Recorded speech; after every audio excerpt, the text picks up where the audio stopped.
Well, here's a blast from the past, the NeverEnding Story 2.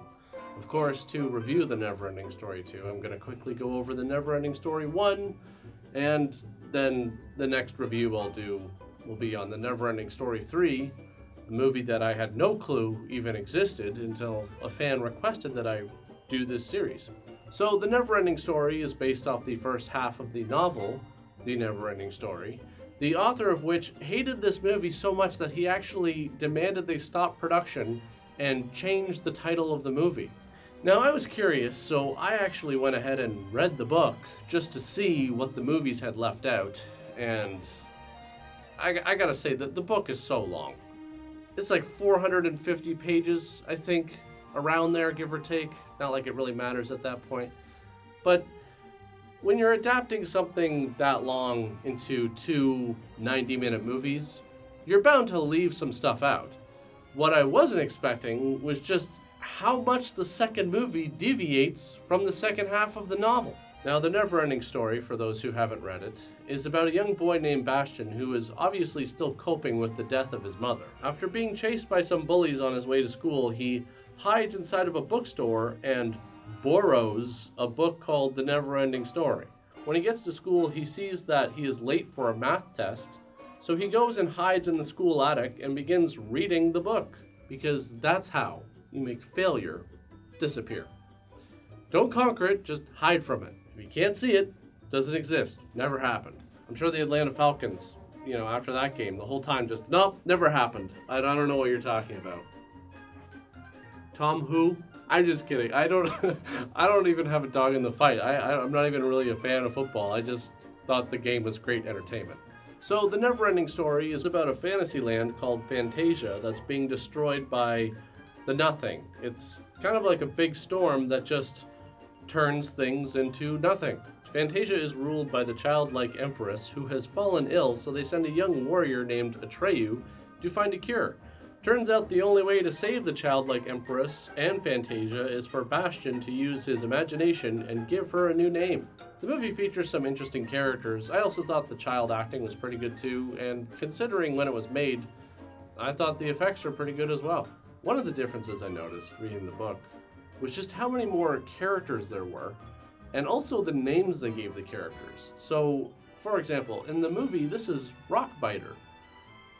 He eats rocks, that makes sense. In the novel, he is a rock chewer. That's the type of character he is. But his name is this.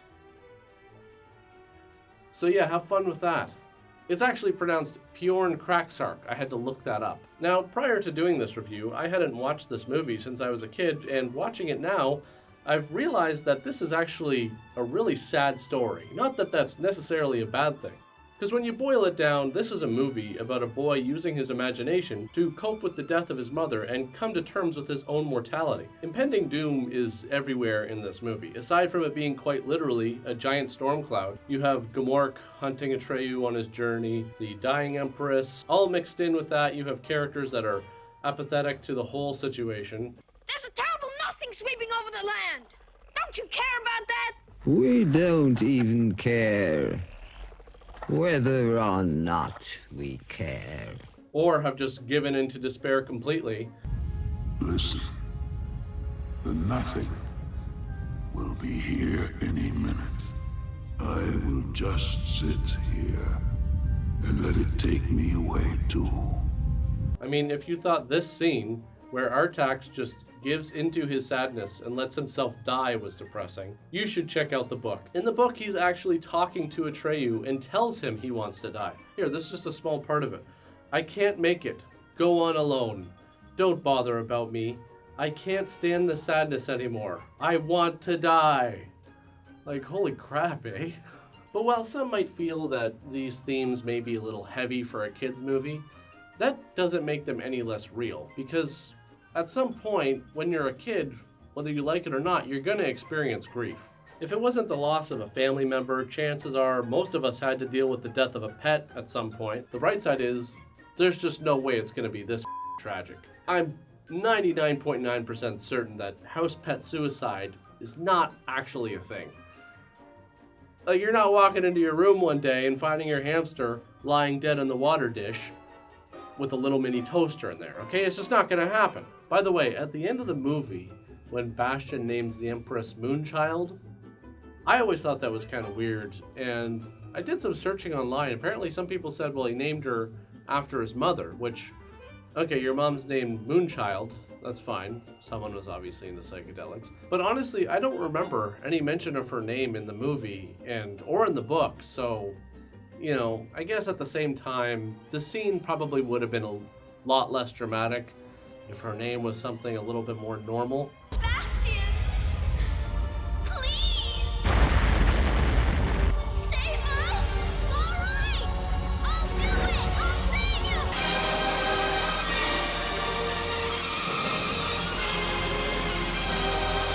Barbara!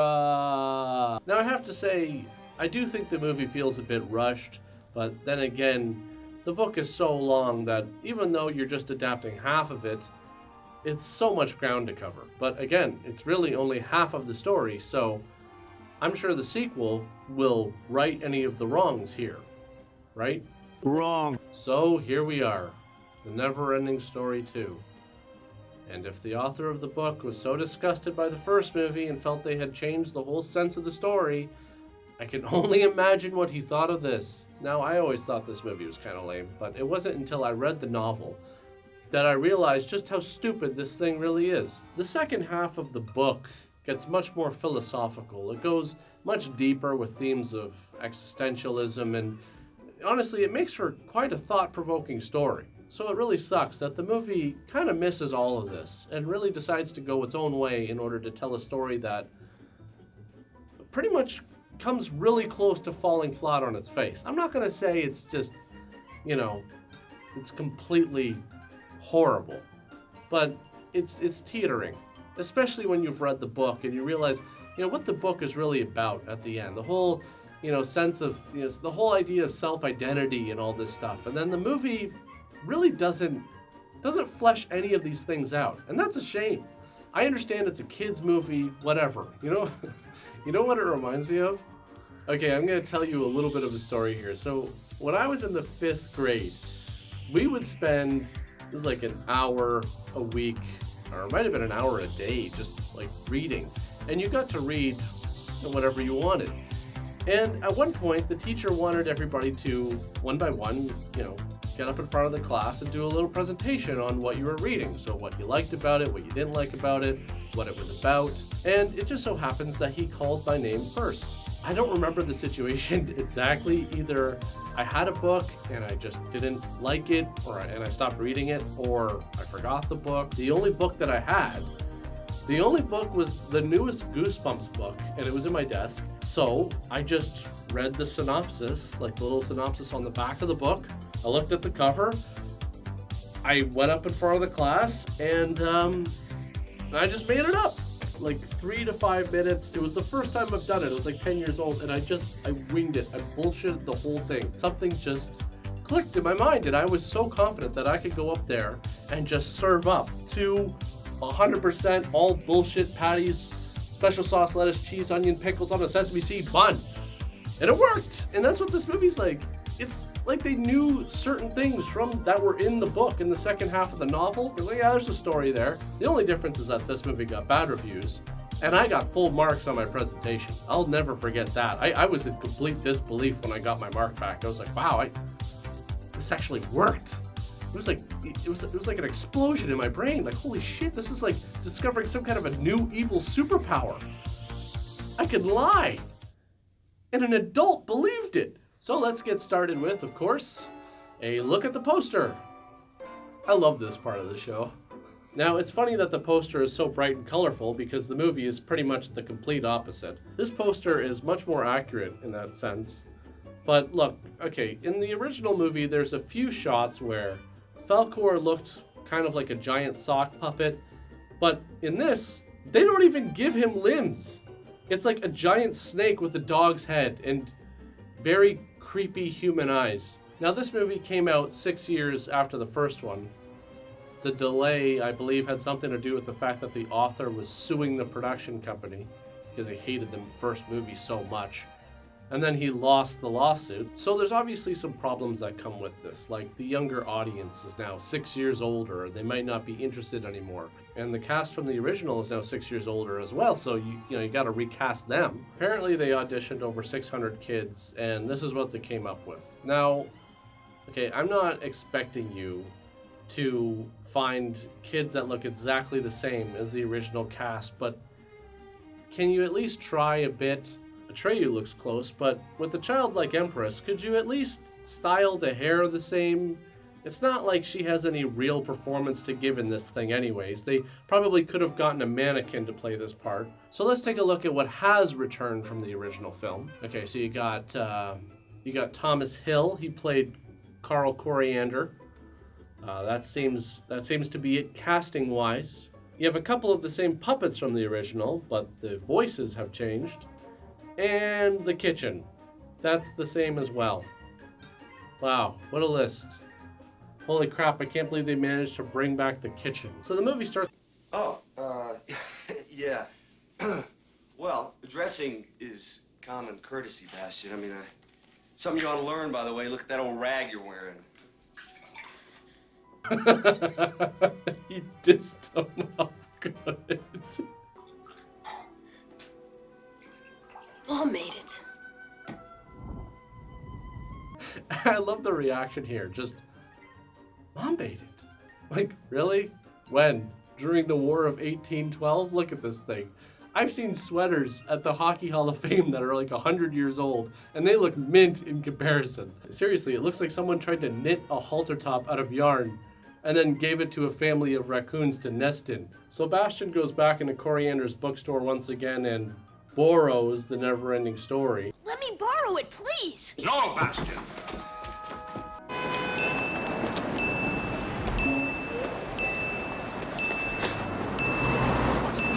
And then gets sucked back into Fantasia with Orin. That's the medallion that lets him wish for whatever he wants. I don't know, for some reason they spell Orin in all capitals in the book, so I guess, I don't know if that stands for something, but whatever. It's not just Orin, it's Orin! In Fantasia, there's this witch named Zaida who has this machine that basically steals memories from Bastion every time he makes a wish, so that eventually he'll forget who he is and why he's there, so she sends this spy, Nimbly, to go and convince him to make wishes. You want something? You wish it? Orin makes it happen. You're very lucky. You know what? Just, I don't know. Every time I see that, I know it's supposed to be innocent, obviously, but every time I see it, it's just so creepy. It never, Watch out! Pure acid. Acid? Fantasians will be very grateful if you wish for the lake to be filled with crystal spring water instead. Come on. Try it out. Start with the lake. Make it purple. Add some sugar. Raise the temperature so everybody can go for a swim.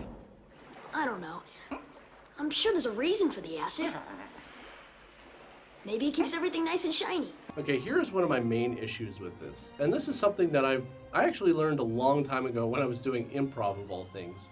And that's, be careful when you're giving a character too much power. Because if you give a character too much power, you also have to provide a reason as to why they wouldn't wield that power all the time. Otherwise, you run the risk of the character's actions not making any sense. Now, in the book, the Lake of Tears did have a purpose. It was to keep invaders away from the city. But that's not in this movie. Bastion doesn't know that. So there's gotta be a better reason than just, well, maybe it keeps everything nice and shiny. Like, give me a break. And if you were really that concerned with keeping everything shiny, then how about this? I wish that the acid was water instead. I also wish that everything stayed just as shiny. Oh my god. Oh wow, that was so hard. So Bastion enters Silver City, which does not look like a place for children to me. Seriously, if Stanley Kubrick taught me anything, it's that people looking like this could break out into some kind of weird sex orgy at any minute. Suddenly, these giant lobster robots show up and start chasing Bastion until he reaches a dead end. Acid! Wish them away! For Fantasia's sake, wish them away, Bastion!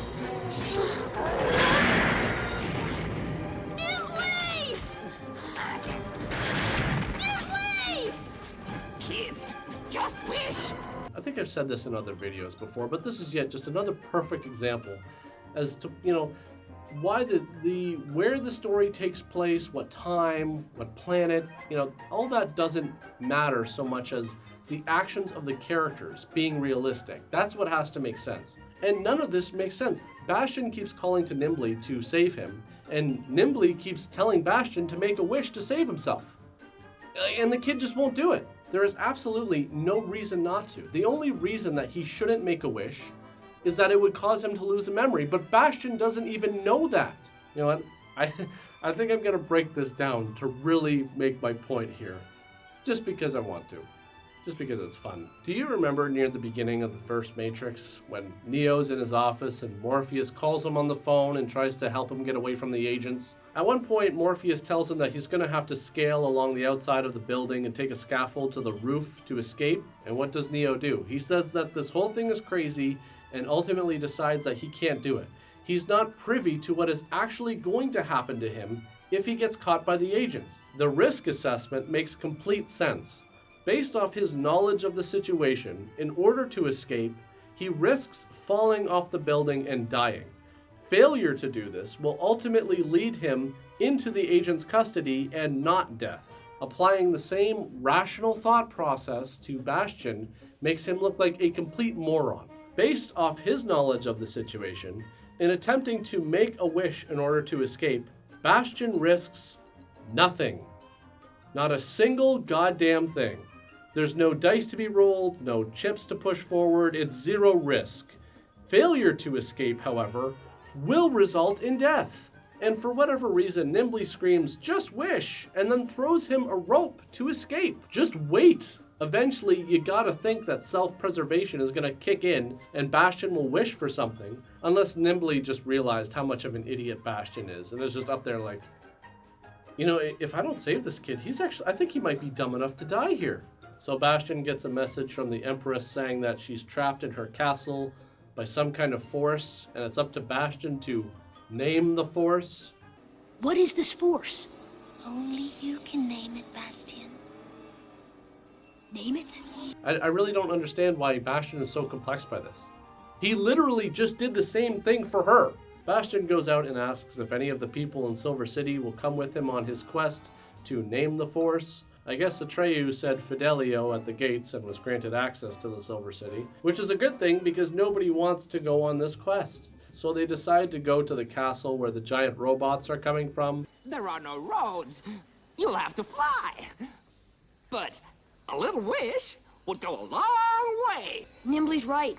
Orin! I should use it. I'll wish for the most horrible flying dragon in the history of Fantasia. Breathes fire. I'll call him Smurg.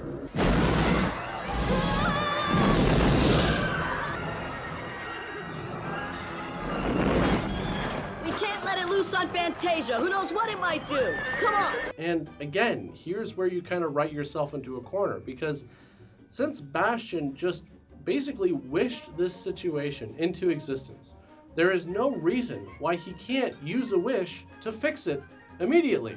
Like, watch this. Oh crap, the dragon's out of control, it just took off. Okay. I wish that the dragon obeyed my every command. Come back and stop setting fire to everything. Have you ever read the story, The Monkey's Paw? I really like that story because in it, the guy has like 3 wishes, and each wish comes with dire consequences. So there's the whole be careful what you wish for aspect to it, but also it becomes kind of like a catch-22 situation. So, you make a wish, and then the consequences come, and you got to deal with that. So you only have 2 wishes left. Then do you use your next wish to try and fix, all the stuff that went wrong after you made the first wish? So there's a finite number of wishes to be made. There's some finality there, and a tremendous amount of uncertainty. With this, Bastion only has as many wishes as he has memories, but he doesn't know that yet. And in the novel, he couldn't just wish all the time for whatever he wanted. He had to jump from wish to wish. That's how they phrased it in the book. It made more sense when you read it, but that's not in this movie. I mean, could you imagine being the Empress up in her tower just watching all of this unfold? Just looking down like, wow, I give this guy the power to do anything he wants in order to fix Fantasia and to get me out of here. And so far, he's almost died in multiple ways, and now there's a dragon on the loose setting fire to everything. I mean, how do you f*** up that much? So they get to the evil castle, and Atreyu starts setting up a bunch of eggs, which are supposed to be their army. Once the giants show up, the eggs hatch, and little toy cars come out and do what exactly? Cause a distraction? So Bastion had to cause a distraction so that Atreyu could cause a distraction. You've been lugging around a giant bag full of eggs for this? Seems like a lot of effort for a bunch of overgrown Kinder Surprises. Anyways, Bastion wishes there was another way to get in, and suddenly steps start to appear up the castle. Now, as Bastion is climbing up the steps, another giant appears, so Bastion starts wishing for more steps. I wish for another step! And another one! And another! And another one! I wish for another one! And another! I think Bastion is a serious contender for the worst wishmaker of all time. You can see how much distance there is from you to the top of the tower, and you're just gonna sit there channeling DJ Khaled, wishing for each individual step, wasting God only knows how much time. I just don't understand what is so hard about this. Like, check this out. I wish for steps all the way up. Like, why are you making this so much more difficult than it has to be? Probably because they needed a spot in the script where Bastion just made a bunch of wishes in order to, speed up the whole memory drain thing. Anyways, Bastion and Atreyu are inside the castle when they get confronted by a couple of giants. Now, in the book, this part is actually pretty cool because Bastion has a magic sword that just flies up into his hand and just starts hacking these things to pieces. It's pretty awesome. But, oh yeah.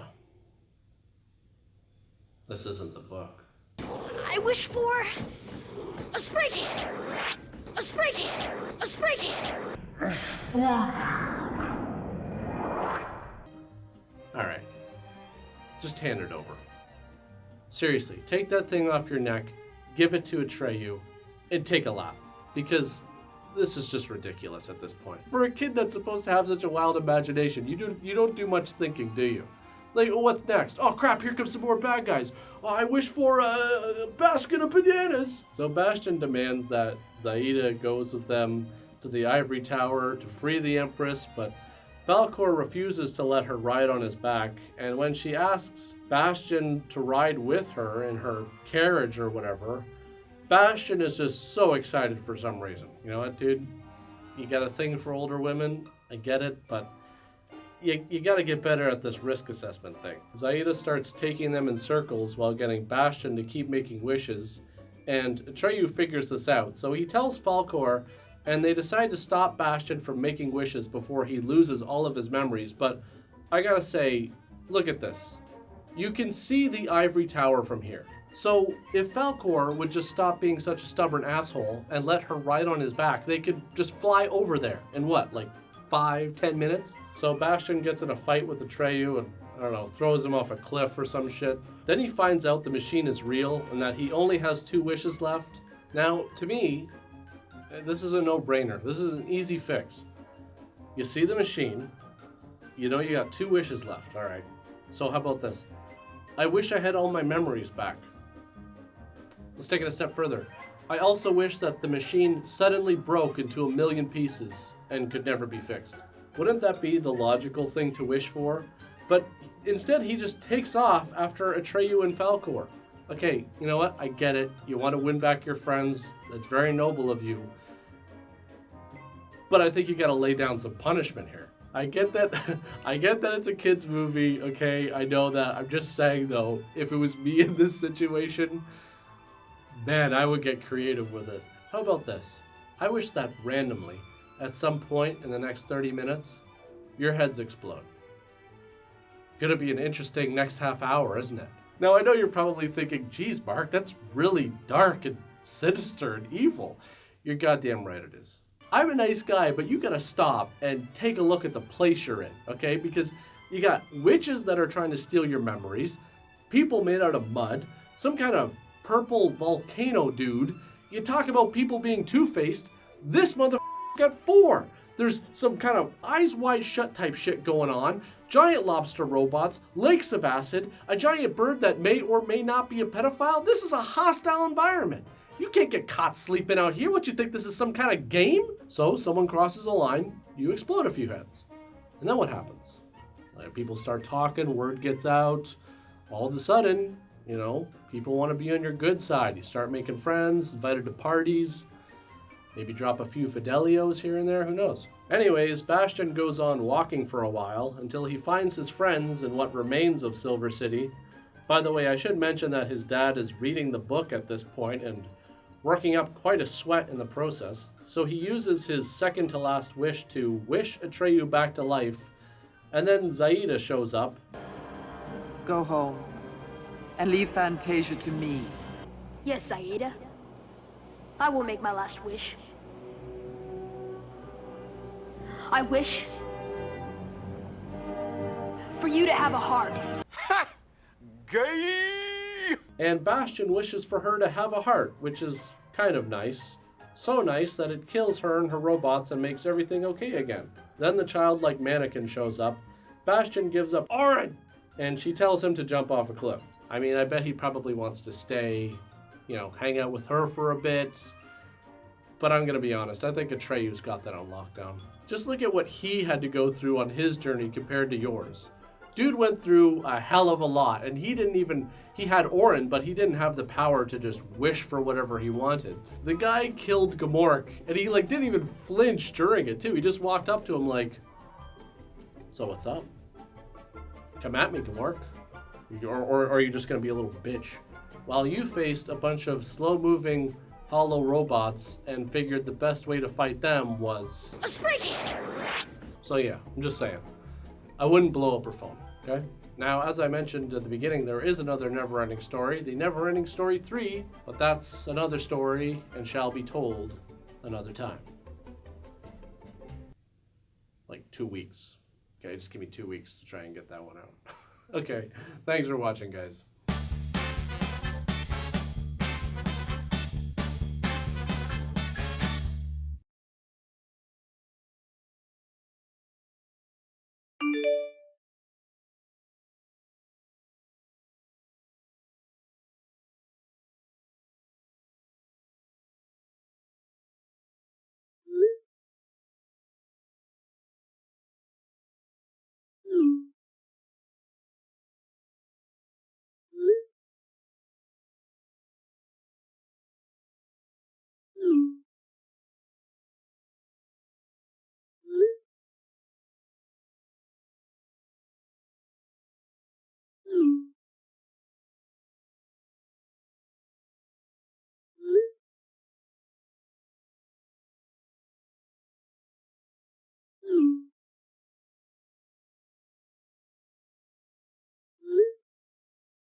It's actually pronounced Bjorn Kraksark. I had to look that up. And every time I read the name, for some reason, I don't know why, but have you ever gone down the foreign food aisle in the grocery store? And for the most part, you can figure out what everything is, even if it's in a different language. But there's always that one thing that you look at and you're like, I just have no idea what's in that can. And then you might have that one friend who just, for some reason, knows what all this stuff is, and is like, oh yeah, you never heard of Bjorn Kraksark? That's, this little toasted beetles. You ever have it when you're reading a book, and you just kind of in your mind, get a little distracted? Like you're reading, but you're not really processing what you're reading, and then you just kind of snap out of it, like, oh shit, now I gotta go back. That happened multiple times when I was reading the book. Because some of these characters, I was like, who's this guy again? There's just so many. Like, there are some really cool ones that weren't in the movie. Like, in the book, there's this lion who's, like, on fire. Like, and then, I don't know, I think there might have been a 3-headed owl somewhere along the way. I don't really remember. Sebastian is, like, what, 10 years old? 12? I think he was 10 in the book. So he's had this sweater for how long? At most 6 years? So what did he do to it? Who knows? Maybe it was always like that. Maybe his mother like was knitting it and got mauled by a bear, and that's how she died. I don't get why his father is pushing him to be part of this swim team so much. This was actually in the first movie as well. I mean, I really don't think this kid is into sports all that much. This is the same kid who skipped a math test in order to read a book inside of an old attic. Like, I have my doubts about him becoming the next Michael Phelps, put it that way.